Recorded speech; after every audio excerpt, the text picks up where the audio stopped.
అన్నమయ్య జిల్లాలో గత 2 రోజుల క్రితం కురిసిన అకాల వర్షంతో స్థానిక మామిడి రైతులకు కష్ట నష్టాలు తప్పేలా లేవు.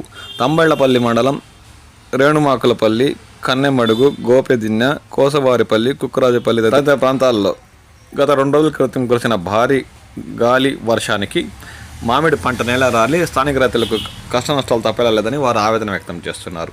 అంతేకాక లక్రెడ్డిపల్లి మండలంలో కూడా పంట చేతికొచ్చే సమయంలో భారీ ఈదురుగాలులతో పంట నేల రాలినట్లు స్థానిక రైతులు ఆవేదన వ్యక్తం చేస్తున్నారు.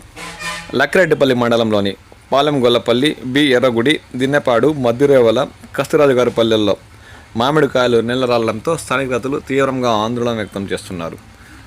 ప్రభుత్వం తమను ఆదుకోవాలని ఈ సందర్భంగా వారు కోరుతున్నారు. లేదంటే మామిడి రైతులకు ఏడాది ఆర్థికంగా కష్ట నష్టాలు తప్పేలా లేవని వారు ఆవేదన వ్యక్తం చేస్తున్నారు.